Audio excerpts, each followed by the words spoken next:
Samantala, hindi naman sumipot si Charlie Atong Ang pero present po yung aktres na si Gretchen Barreto sa unang araw ng preliminary investigation ng Department of Justice kaugnay po sa kaso ng missing sabongeros. Tiniyak naman ang abogado ni Atong Ang na haharap ito sa pagdinig kapag natapos na ang kanyang counter affidavit. Madeline Villar-Moratillo sa detalye. No-show ang negosyanteng si Charlie Atong Ang sa unang araw ng preliminary investigation kaugnay sa kaso ng mga nawawalang sabongero. Siya ang pangunahing respondent sa multiple murder at serious illegal detention complaint na isinampa ng pamilya ng mga nawawalang sabongero. Sabi ni Attorney Gabriel Villarreal, abogado ni Ang, haharap sa pagdinig ang kanyang kliyente kapag handa na ang counter affidavit nito. Si Mr. Ang po ay hindi makakarating today gawa ng hindi po handa yung kanyang counter affidavit. Yun pong ipinadala sa aming mga papeles, 7 folder po.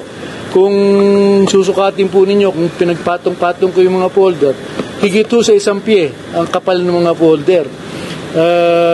Hindi naman namin maihahanda yung counter affidavit ni Mr. Ang sa loob ng 6 na araw. Kinwestiyon rin ng kampo ni Ang kulang-kulang umanong dokumento sa complaint na kanilang natanggap. Nung iserve ho sa amin ng subpoena, hindi ho kumpleto yung mga papeles.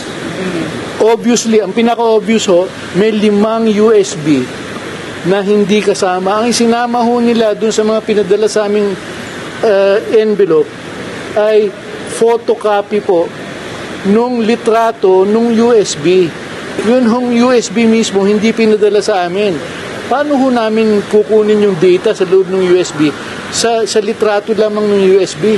Wala man lang ho kaming physical copy. Pumalag rin ang kampo ni Ang sa pagdawit sa panunuhol sa kaanak na nawawalang sabongero. Paano ibibintang kay Mr. Ang isang bagay na hindi naman siya ang akusado doon sa kaso na inaareglo? Sa totoo lang, ang kaso ngayon ay kung sino man ang may motibo na mag-areglo ng kasong yon, yun dapat ay yung mga akusado. Walang iba yun kung hindi si Julie Patidongan. Hindi rin dumating ang iba pang anak ni Ang na isinasangkot din sa reklamo. Pero dumating naman ang aktres na si Gretchen Barreto na kabilang sa mga respondent. Hindi nagbigay ng pahayag ang aktres. Nothing for now.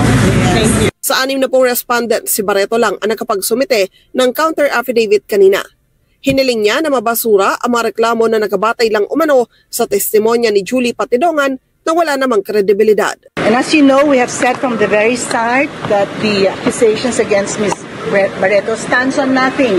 And if you look at the complaint affidavit, it's actually recognized, the accusations against her are actually recognized as allegations, unsubstantiated, unproven, and at the end of the day, incredible, and made by a witness who also himself lacks credibility in this respect. Umaasa silang sa huli ay mababasura ang reklamo. Madeline Villar-Moratillo para sa Mata ng Agila. Matatag, matapang, matapat.